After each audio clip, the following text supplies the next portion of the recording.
All right, hello, my name is Vishay Redmond.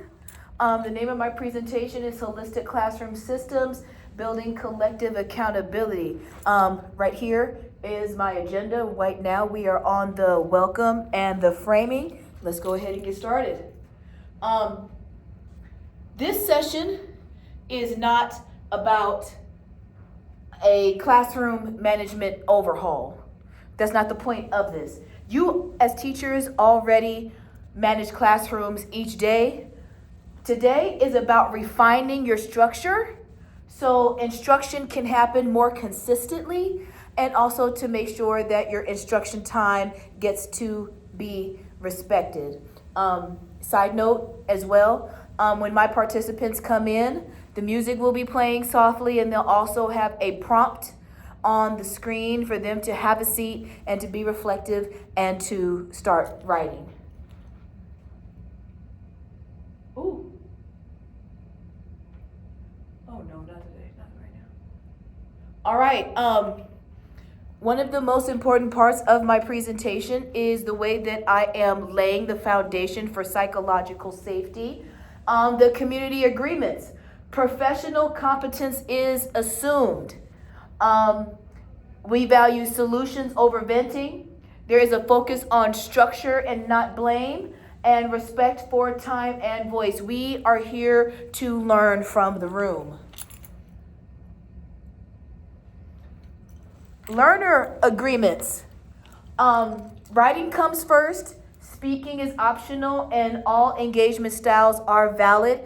As a facilitator, it's very important for me to create that sense of psychological safety, and I do that by enlisting the multiple intelligences that teachers have when it comes to the way that they participate within workshops.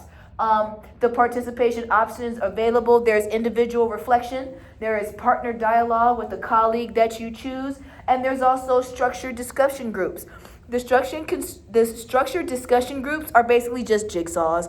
The majority of the teachers that I'll be facilitating this with, they've already done jigsaw in one way or another. So this is for them doing a jigsaw, that's fine. I want everyone's learning style to be not only acknowledged, but I also want it to be accepted as well. There will be no forced interaction. So we have 3 different levels. For the people on this side of the room, there will be room for the people who would just like to do individual reflection. The people in the middle, those are the ones who would like to either pair with somebody else or discuss this amongst their colleagues. And this side of the room will be for the people who would like to participate in the small group discussion. So there are various different levels of interaction. So the main structural problem is that we are dealing with a different set of students than we have ever seen before. Since COVID, things have changed within the classroom. I'm sure there are plenty of educators who are here that do feel the same way that I feel. I still deal with the same issues of learned helplessness. I still deal with the same issues of student apathy. I still deal with issues of students not wanting to do the work. But what my research and what my expertise has shown is that this is a structural problem. Even as seasoned educators, there are times that we sometimes don't really go into this. We need to revamp our structure. So when classroom structure is unclear, the expectations are pretty much assumed. Your boundaries gets tested, and when boundaries gets tested, that's when your authority becomes reactive. And once your authority becomes reactive, that's when we lose out on instructional time, because you are dealing more with the behavior than you are with the curriculum and the standards of what you're supposed to be using. So I want you to take some time to yourself with individual reflection first. And the prompt is, where do power struggles begin in your classroom? We're going to take the next 10 to 15 minutes to go ahead and think about those things. Once again, the people who would like to just individually reflect on this, come over on this side of the room. The people who would like to pair up with another person or someone who they're more comfortable with, please sit in the middle. And for those who would like to just go ahead and jump into group discussion, I need you over here. And here is the pause so people can reflect and so people can scatter and do what they do. When they come back to convene together, I would like to, I have a pair of symbols that I like to use for sound therapy to help bring everyone's attention back. All right.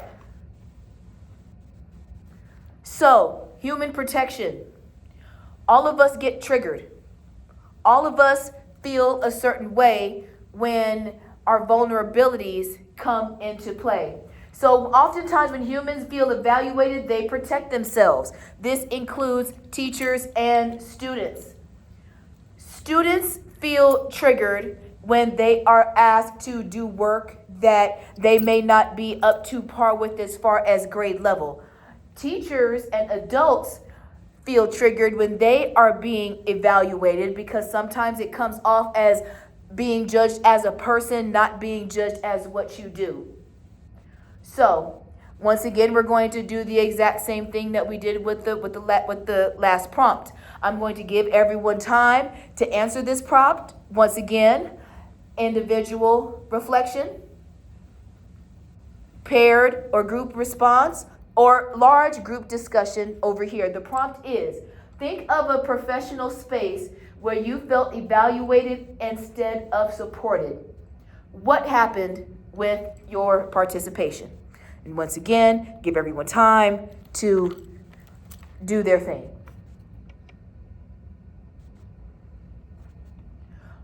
This is the welcoming, this is so out of order. This is the welcoming reflection on a sheet of paper. It's going to be like a multiple choice kind of thing where the teachers come in, they have a seat, and they answer these questions and pick out A, B, C, or D for each option. That's not supposed to be right there. It's supposed to be at the beginning. All right. The main thing of this is the Authority Alignment Design Lab. I'm going to create a series of workbooks where the teachers then will reflect on their instructional non-negotiables, what dignity looks like in their classrooms, what accountability looks like, and when interactions become reactive. Oh, hold on a second.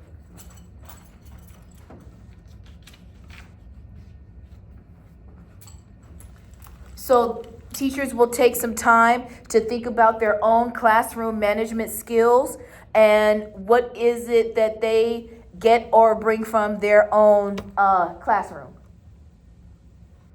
The very last part is going to be a gallery walk.